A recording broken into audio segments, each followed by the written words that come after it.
Come on, Power Man. Bonjour peuple de Dieu. Amen. Est-ce qu'on peut encore acclamer pour Boréti?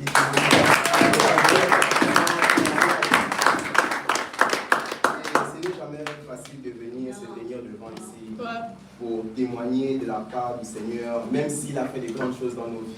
Se tenir devant ici et partager, c'est quelque chose à féliciter. Oui.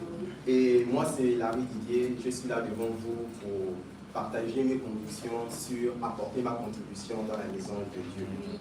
Et en tant que disciples, nous apportons notre contribution. Pourquoi? C'est par acte d'obéissance, acte de foi et de reconnaissance. C'est une manière de montrer que nous sommes reconnaissants envers Dieu pour tout ce qu'il fait dans nos vies en tant que grâce, pour soutenir l'avancement de son œuvre et aussi reconnaître que tout ce que nous avons vient de lui. Et allons dans le livre de 2 Corinthiens, le verset 9. 2 Corinthiens 9, verset 7. Je lis la parole de Dieu. 2 Corinthiens 9, verset 7. Que chacun donne comme il a résolu en son cœur, sans tristesse ni contrainte, car Dieu aime celui qui donne avec joie. Et à travers ce verset, Paul nous enseigne des principes qui sont clairs pour les enfants de Dieu, pour les disciples. La première chose que nous devons comprendre, c'est que l'acte de donner n'est pas quelque chose d'improvisé ou dicté par une force intérieure. Et la deuxième chose, c'est que le mot tristesse renvoie au regret ou à l'idée de se séparer de son argent avec contrainte, c'est-à-dire contre cœur. Et la troisième chose, c'est un don même modeste, aussi minime qu'il soit, fait avec un cœur sincère, enthousiaste, a une grande valeur aux yeux de Dieu. Et la générosité chrétienne doit être une chose personnelle, ça doit être intérieur. Et ça doit être quelque chose qui est mûrement réfléchi et accompli avec le cœur. Donc, plutôt que de donner avec contrainte, plutôt que de donner avec obligation, pression ou regret. Et le croyant doit offrir avec joie, car c'est cette attitude-là que Dieu valorise le plus. Et moi, depuis que j'ai compris ce principe, depuis que j'ai compris que le fait de pouvoir donner ma contribution, le fait de pouvoir apporter dans la maison de Dieu, fait développer en moi ce caractère de générosité-là, je ne cesse plus de donner.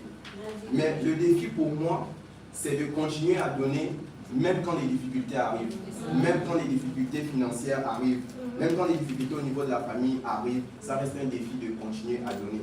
Parce que la générosité peut être aussi mise à l'épreuve. Quand je suis en difficulté financière, est-ce que ma générosité va disparaître ou elle sera toujours là? Et tout compte fait, toutes les fois où je n'ai pas donné, où je n'ai pas apporté dans la maison de Dieu, je n'ai vu aucune amélioration au niveau de mon cœur, au niveau de ma situation financière.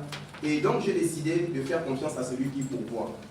Donc, laissez-moi vous dire que depuis que je pratique cela, je suis généreux, je donne ma contribution, j'apporte dans la maison de l'Éternel. Cette générosité-là revient à moi. Comment?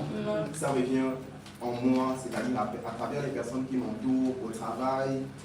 Mes collègues sont généreux, la direction est généreuse, autour de moi aussi mes frères sont généreux, même des personnes que je ne connais pas sont généreuses envers moi. Voici comment Dieu nous renvoie la générosité lorsque nous sommes généreux nous-mêmes en premier.